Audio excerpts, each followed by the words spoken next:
फटाक 30 सेकंड में खबर डाउनलोड कीजिए तक ऐप। डिस्क्रिप्शन में दिए गए लिंक पर अभी क्लिक करें।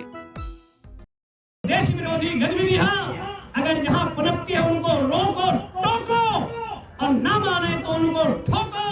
उत्तर प्रदेश के प्रयागराज में एक धर्म संसद का आयोजन किया गया, जहां पर कई साधु संतों ने हिस्सा लिया, जिसमें कुछ विवादित बयान भी दिए गए। धर्म संसद में जगत गुरु नरेंद्रानंद महाराज शंकराचार्य ने कहा, पहले गलत लोगों को रोको, फिर उन्हें टोको, अगर फिर भी न माने तो ठोक दो। तो पहले सुनिए क्या कहा। क्या वसुंधरा शक्ति की पूजा होती है, कायरों नपुंसकों की पूजा नहीं होती।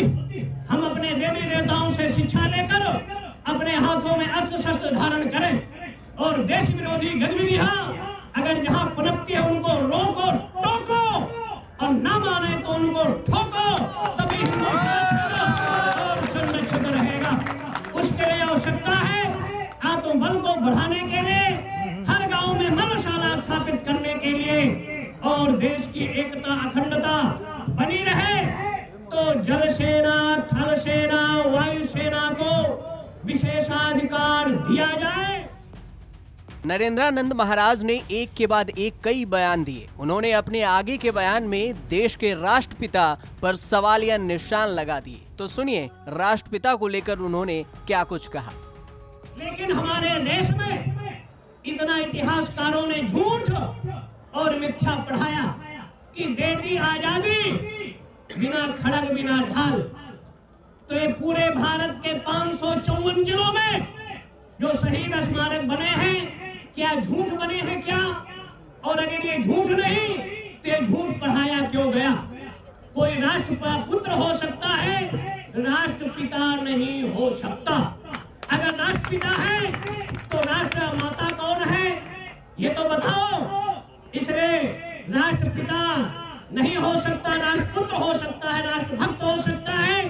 इसलिए इतिहास सुभाष चंद्र भारत आजाद भारत के प्रथम प्रधानमंत्री थे, जो बटा भी नहीं था और 15 देशों के लोग भारत को मान्यता दे चुके थे सुभाष चंद्र बोस को। छत्तीसगढ़ उत्तराखंड के बाद उत्तर प्रदेश के प्रयागराज में धर्म संसद का आयोजन किया गया। इस दौरान धर्म संसद में 3 प्रस्ताव की मांग की गई। पहले प्रस्ताव में धर्म संसद में मौजूद संतों ने भारत को हिंदू राष्ट्र घोषित करने की बात कही। दूसरे प्रस्ताव में धर्मांतरण के मामलों को पूरी तरह से रोकने के लिए कानून को और सख्त किए जाने की मांग की गई और धर्मांतरण कराने वालों को फांसी की सजा दिए जाने की मांग की गई। तीसरे प्रस्ताव में हरिद्वार धर्म संसद में भड़काऊ भाषण देने वाले स्वामी यति नरसिंहानंद और जितेंद्र त्यागी उर्फ वसीम रिजवी को बिना शर्त जेल से रिहा किए जाने की भी बात कही गई। आपको बता दें कि इससे पहले छत्तीसगढ़ में हुए धर्म संसद में महाराज कालीचरण ने महात्मा गांधी को लेकर विवादित बयान दिया था, जिसके बाद उनकी गिरफ्तारी हुई थी।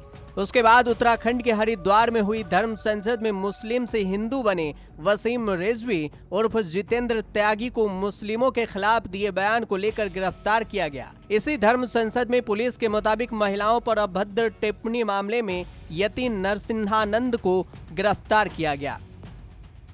अब जब यूपी में प्रयागराज में धर्म संसद का आयोजन हुआ तो वहां यति नरसिंहानंद और वसीम रिजवी उर्फ जितेंद्र त्यागी की रिहाई की तो मांग की ही गई, साथ ही देश के सरकार के सामने कुछ प्रस्ताव भी रख दिए गए।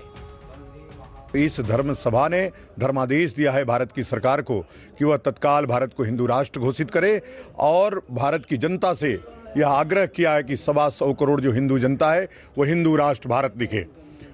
दूसरा ये कि जो धर्मांतरित करने वाले लोग हैं उनके लिए फांसी की सजा निर्धारित करे, कानून में एक्ट बनाए अलग से।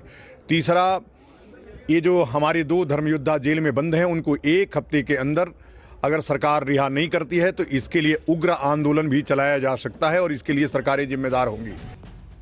वहीं महामंडलेश्वर प्रभुतानंद महाराज ने इस्लामिक धर्म को लेकर अपनी खूब भड़ास निकाली और जिहादी बिल्ली बताते हुए हिंदुओं को कबूतर बता दिया। उनकी तरफ से कहा गया कि जो भी देश विरोधी गतिविधियों में शामिल है और जो हिंदू का सम्मान नहीं करते उन्हें पाकिस्तान या फिर बांग्लादेश चले जाना चाहिए। तो सुनिए उन्होंने क्या कुछ कहा। इनको अगर कबूतर की फोड़ ने फोड़ दी बिल्ली की आंखें, तो बिल्ली ब्याऊ म्याऊ कर करके आपके पास ही आएगी, फिर खा नहीं सकेगी। ये जो शिकारी बिल्ली है ना, जिहादी बिल्ली, इस बिल्ली को सबक सिखाना हमारा उद्देश्य है। और ये जब सबक सीख जाएगी जिहादी नाम की बिल्ली, और ये जब भी सीखेगी इसकी दोनों आंखें फोड़ दोगे। और आंखें क्या है आप समझ लो, एक तो मदरसा और मस्जिद है, जहां से पैदा होता है, और एक मुल्ला और मौलवी है जो गलत रूप से पढ़ाते हैं, जिहादी पैदा करते हैं। पिछले 3 महीने के अंदर धर्म संसद में ऐसे कई बयान दिए गए जिसको लेकर सवाल उठना लाजमी है। प्रयागराज से पंकज श्रीवास्तव के साथ ब्यूरो रिपोर्ट, न्यूज़ तक।